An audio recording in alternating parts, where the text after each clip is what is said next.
Cork region. This event is one of a number of similar initiatives in Dublin and Belfast, the purpose of which is to offer a platform for dialogue and debate on the left. Although this event has been organised on the initiative of the Workers' Party, we wish to state clearly that it is not exclusively or even primarily a Workers' Party event. This forum is intended to be issue-driven. We feel that events of this kind can make considerable positive contribution to the fostering of closer links between individuals, communities, organisations and parties who, while united in their opposition to callous austerity programmes in Ireland and across Europe, up to now have lacked sufficient practical unity to mount a comprehensive challenge to them. This is not to take away from the huge achievements of various activist groups both in Ireland and in Europe. In fact, were it not for these movements, such an event as this could not and would not be taking place. But I think we all realise that unity has been a huge stumbling block. It is our hope that the LookLeft Forum will become a regular event, providing a space within which to formulate an effective popular response to the various social, political and economic challenges of our day. The focus of today's discussion will be the Transatlantic Trade and Investment Partnership. TTIP represents a serious threat to democracy, or perhaps more accurately, would erode whatever semblance of democracy we're encouraged to believe exists. TTIP will effectively give free rein to corporate interests at the expense of the great majority. It poses a threat to labour, food safety and environmental standards, to name but a few. It represents the culmination of the neoliberal project inaugurated by Thatcher and Reagan, the structural consolidation of low wages, precarious employment, deregulation and environmental degradation. In both its means and ends, it is not simply undemocratic, but fundamentally anti-democratic. Our guest speakers are Councillor Éilis Ryan and Barry Finnegan. Barry Finnegan is a lecturer and senior course tutor at the Faculty of Journalism and Media Communications in Griffith College. He holds an MA in International Relations from Dublin City University and is a researcher with ATAC Ireland. He is also an expert on and one of the leading critics of the Transatlantic Trade and Investment Partnership. Éilis Ryan is a city councillor for the North Dublin region and member of the Workers' Party. She is a human rights activist and has previously worked with overseas aid agencies in Peru, East Timor, as well as here in Ireland. She has been active on a wide range of issues, including opposition to the privatisation of water, campaign for adequate social housing provision and the repeal of the 8th Amendment, among others. So just a quick note on the format of today's event. Éilis is going to speak first for about 45 minutes or so. 20 minutes. 20 minutes. Sorry, 20 minutes. We're going to go straight on then and leave Barry speak, and he will be speaking for 45 to 50 minutes, after which we'll open up to the question and answer section. I think that's pretty much it. There are leaflets and so on over at the table if anyone wants to take them, or LookLeft magazine. And there's also the dreaded donation box if anyone wants to contribute to covering costs. So I think that's pretty much it. I'm going to hand over to Éilis. Brilliant, thanks a million. As was said, I'm a councillor for the Workers' Party on the North Inner City in Dublin. So I was elected this time last year, more or less. But I actually grew up on the north side in Cork, and my parents think that I have finally arrived now that I'm speaking at a meeting in Cork. So I've never felt so much pressure at anything in my entire life. Thank God they're not here. So I'm going to talk about TTIP. As I said, TTIP is a trade agreement being negotiated currently between the United States and Europe. Barry will go into considerable detail about the agreement itself, and what I'm going to try and do is to take a step back from the agreement and put it in the context of what we're all, I think, probably trying to do in this room, which is come up with some kind of an alternative to the kind of brutal austerity that's being imposed on us at the moment. So I'm going to look at the ways in which TTIP helps us to do that, not really, or mostly hinders us to do that. And so that's what I'm going to speak on, and I'll touch on some of the aspects of the agreement that have a bearing on that, but I won't go into huge detail. So I suppose when we talk about trying to come up with political change, it's worth thinking, well, what is it that we actually want? And, you know, I mean, for myself, and I think a lot of people, where I started out getting involved in politics was things like wanting public, good accessible healthcare, public education that's equal and free to all, a public transport system, at the moment one that's obviously very much in all of our minds is having access to a public water system. So basically what I like to call the good stuff. And I think it's probably what we can all agree on. Those are the things that motivate us to get involved in politics, that motivate us to fight for a fairer society. And generally the question that comes back at us from people on the right is, well, how are you going to pay for it? And I suppose I always used to feel that that wasn't the right way of framing the debate. You know, the right thing to do was to focus on the things that we wanted to deliver for people, focus on building a fair society, and that question was kind of trying to divert us from the more important issues. But in reality, I think it is something that we have to confront. And actually we can see parties like the Labour Party, for example, in this country, and parties like them across Europe who've campaigned and won elections on the basis of delivering public healthcare, delivering public education. That's what they've been saying to us, and that's what people have chosen with their votes, but they've never managed to actually do it. So I think we need to go beyond just talking about what the good stuff is that we want, and actually talking about what's the kind of economy that we need to build in order to deliver the good stuff. And that's kind of, for me, the thing that's central to building a left alternative in the current context. And I think Ireland provides probably the best example you could look for of how impossible it is to deliver the kinds of public services and fair society we want unless we're willing to challenge how our economy is run.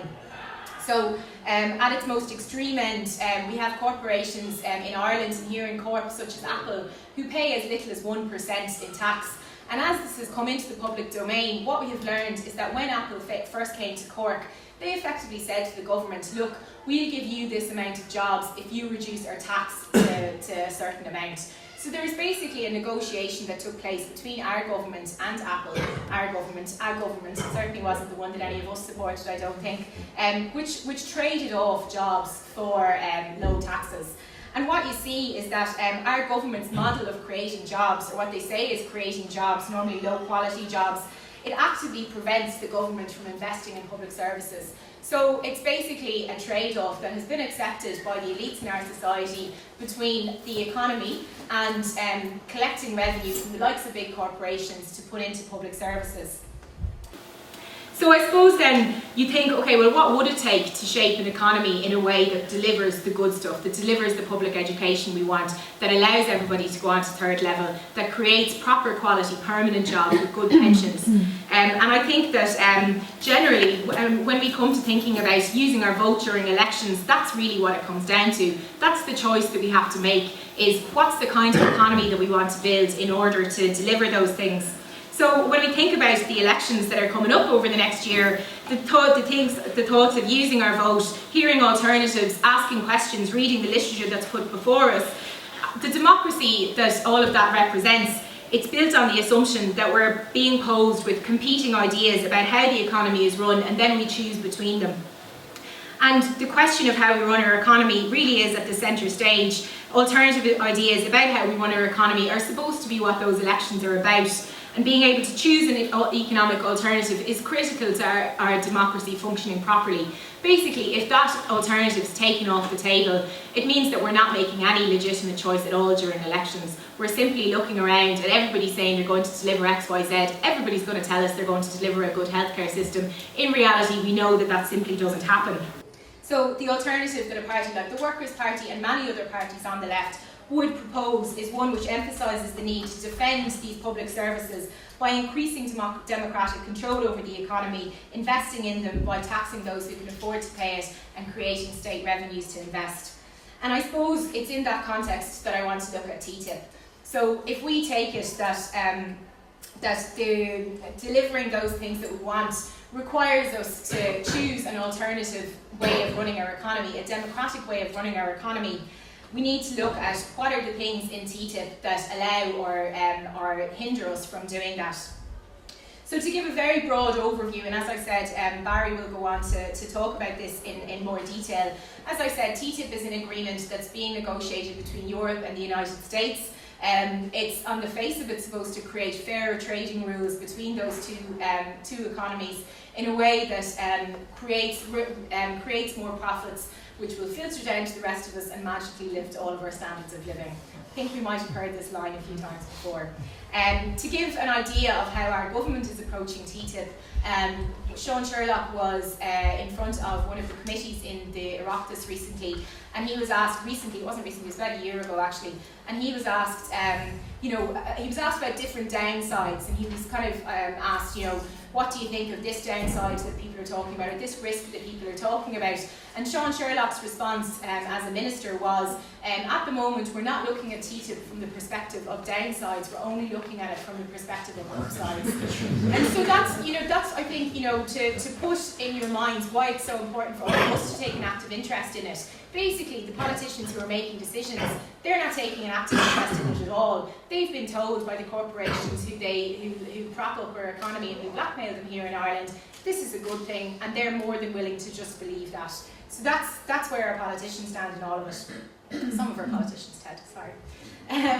So I suppose three things in particular that TTIP deals with that I think are going to cause major problems for left-wing parties' ability to put forward a socialist alternative to what we see at the moment. The first one is the issue of public services. So why is it that we see the likes of Veolia coming after our water system and looking to make profit off of it? Why is it that public services are all of a sudden under threat? I suppose the way that I would look at it is the same as the way the CEO of Nestle would look at it, which is that big corporations, there's only so many flat screen TVs you can sell in the world, you know. Companies need to make money somehow. They've been trying to do it off selling us more and more things like flat screen TVs over the years, and they're looking for new things that they can make money off. So the CEO of Nestle, what he said was that water is the new oil. We're starting to reach the end of the amount of profit we can make off oil. We need to find new places that we can make money. And public services is it. It's one of the last areas that to date in most countries, particularly in Europe, it hasn't been possible for large capitalist companies to make money off them. And that's something that TTIP seeks to change. So it's introducing this idea that everything is a commodity. Our healthcare system becomes a commodity, our education system becomes a commodity, and our water system becomes a commodity. And the playing pitch that created, it's a need to make more profit versus from a spectrum of public services. And the tradition in Europe where it's the state that invests in public services, it's the state that provides free education and free healthcare, more so in other European countries than here, that's being completely done away with. That's seen as a barrier to the creation of profit. And that's what TTIP is seeking to remove. So the trade union, one example of how this is being opposed in Ireland, the TUI, the Teachers Union of Ireland, passed a motion in March this year saying that if public services are not exempted from TTIP, so if they're not taken out of this agreement, if they're considered something that it's okay for everybody to just compete over, the consequences will be that the capacity of the Irish government to frame public education policy across all education sectors and in relation to other public services in a manner that best serves the public good will be unacceptably limited. And that's basically what it comes down to. If you open services like healthcare and education up to competition, you're basically saying it's okay for profit to be the bottom line. The reality is those things don't make profit. Education doesn't make profit. 6-year-old kids learning how to read is not something that should be profitable. And if you want to make it profitable, you need to do one of a number of things. You drive down wages, or you decrease the quality of the service provided. But that's effectively what's coming in with TTIP. And of course, the reaction from the likes of the European Union Trade Commissioners is that TTIP doesn't do any of these things. The EU Ambassador on Trade has said that EU trade agreements do not prevent governments at any level from providing or supporting services in areas such as water, education, health and social services. What it doesn't add, of course, is that the governments are entitled to to provide those services as long as they're competitive within an open market. And we can all see why that won't work, you know. In Dublin, a good example is how they privatised the bin services, saying that it was going to be much more efficient because it was privatised. In reality, the only reason it's more efficient is because workers are getting paid less than they used to before. That's where the savings came from.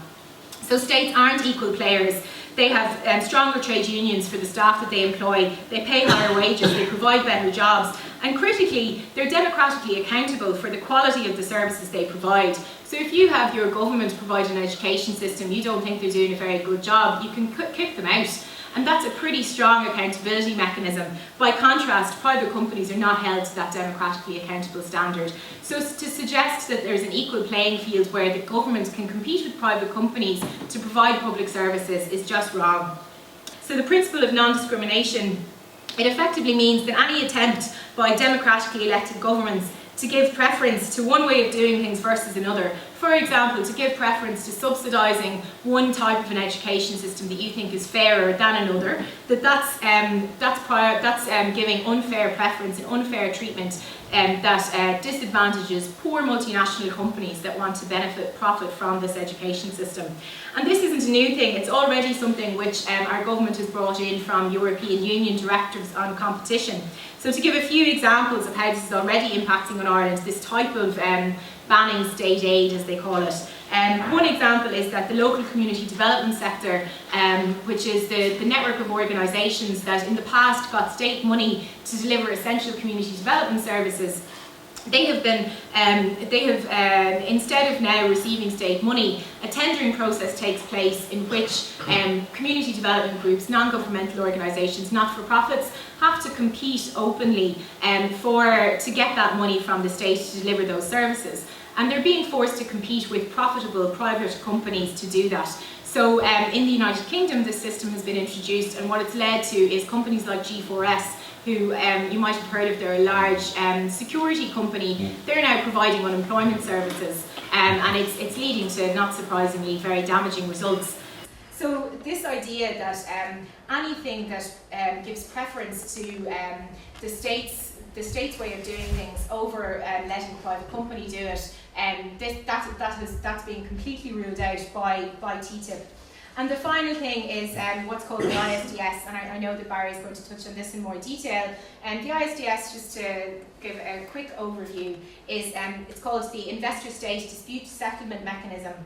And it's basically a court system that's being established outside of any democratic jurisdiction, which decides if there's a dispute in which a private investor says that a state has basically led to a cut in their profits, then the court decides in secret on this case between the investor and the government in question. So what it's led to, I know Barry will have more examples, is for example, governments which decide to raise the minimum wage are being sued by companies for loss of profits. So it severely curtails the space that governments have to make decisions and operate in.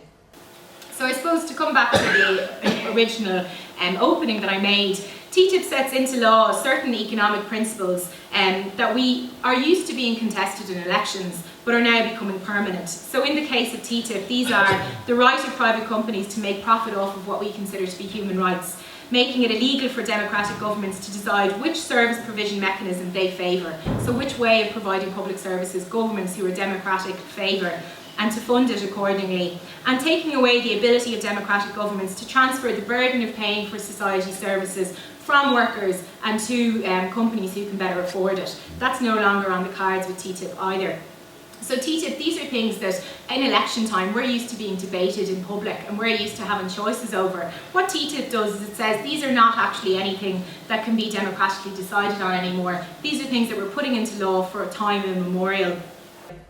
So just to wrap up, I suppose the biggest thing I think is the biggest reason for me that TTIP is something worth spending a bit of time thinking about is that it really shows us the three particular characteristics which show us how capitalism and democracy are liable to come into conflict more and more in the future. The first thing I think is that the negotiations around TTIP are being held completely in secret behind closed doors. This is not something that until quite recently would have been acceptable, but somehow they're getting away with it. And I think it's an increasing trend to use the excuse of protecting competitiveness and protecting, preventing kind of secrets from being leaked that might give your competitors an advantage. And that excuse is being used to limit public access to important pieces of information. So TTIP is one example. Other examples recently, Irish Water refused to disclose the amount of money they were being forced by campaigners to spend on security services, and the reason they gave was that would give them, it would give their competitors unfair competitive advantage. A second example is how NAMA fought for the last 5 years with a journalist called Gavin Sheridan to arguing in the courts that they should not be subjected to freedom of information requests. So NAMA basically said that their entire books, their entire accounts, their entire loan system should not be subject to freedom of information requests because of the fact that that would give their competitors unfair advantage. So secrecy is becoming something that is needed more and more to force things through that are unpopular. And I think what it brings us back to is that old saying that, I don't think it's that old, I can't remember who said it, that we are many and they are few. The fact is that we have more numbers, and the more these things come into the public domain, the more we are able to, the more democracy would lead to them being defeated. And so secrecy is having to be used by the corporations who are forcing these things through in order to limit democratic accountability. The second characteristic I think that TTIP shows us is that it shows us the increasing use of court systems by big businesses to win the interpretations of the law that favour them. So ISDS in TTIP is the obvious example of this. We've seen it with Denis O'Brien taking the government to court, with Irish Water taking out injunctions against protesters. Even where courts aren't as obviously anti-democratic as they are in ISDS, being able to use massive amounts of money to wage 10-year battles in the court system, to take out injunctions at the drop of a hat and pay lawyers to do that, it obviously favours those who have lots of money. And increasingly we can see that people are turning to the courts to kind of get around the democratic system. So these decisions don't need to be made by democratic popular governments anymore. Instead, if you have enough money, you can just take your case to court and win it that way. A third characteristic, and this is the critical one I think, is that TTIP fundamentally limits the ability of political actors to put forward alternatives to the current economic status quo. So it limits our ability to say how we're going to deliver the good stuff. Something, as we said earlier, is critical to a functioning democracy. So what do we mean by democracy? Is it just about choosing different people? Like, is it just about us people going in and choosing different people to go into government? Or is it in reality about choosing a fundamentally different economic system? And how can we do that if something like TTIP puts into law all of the different, puts into law that all of the different alternatives are actually no longer legal? So one example of how this is already being seen around the world, El Salvador is a country that has had a history of repressive right-wing governments, many of them with the backing of the United States. It's a really hopeful story at the moment because a couple of years ago it elected a very popular, very radical left-wing government, which is doing great things for its people, but they are bound into a trade agreement with the United States, the North American Free Trade Agreement, or the Central American Free Trade Agreement, I can't remember which. They're both basically the same, which sets out all of these kinds of regulations. You can't invest publicly because it's unfair state aid, and a breach because it disadvantages American agricultural investors that want to come in and sell seeds. And since they've been elected, the El Salvadorian government, who are working in the interests of their people, have been caught up in court battle after court battle after court battle because the United States are saying, what you're doing, we don't care if you're a democratically elected government. The previous government said that they would abide by these rules, and now you have to stick by them. So it fundamentally undermines the democratic choice that people made. So I suppose, just to conclude, a nice little story. A woman called Teresa Forcades, she's a nun from Barcelona. She spoke in Dublin recently about how she saw capitalism progressing. And she was talking about a story somebody had said to her around the fact that we live in a world where, we can imagine people walking on the moon, we can imagine sending tourists to Mars, we can imagine the kind of artificial intelligence that will have robots running our countries. All of these things are things we think are possible. But as soon as you say to somebody that capitalism is not something that we want in our world, people just go, wow, that's not a possibility, that's just crazy. Like robots I can see, but capitalism not being around anymore, that's just crazy. And I think that's what TTIP is trying to do. It's not just it's trying to change, it's trying to create a world where capitalism, right-wing neoliberal economics, they're not things that we vote on during elections anymore. They're not things that change from one government to the next. It's trying to make capitalism a permanent feature of our landscape, and to protect democracy, I think it's extremely important that we stand up against that change.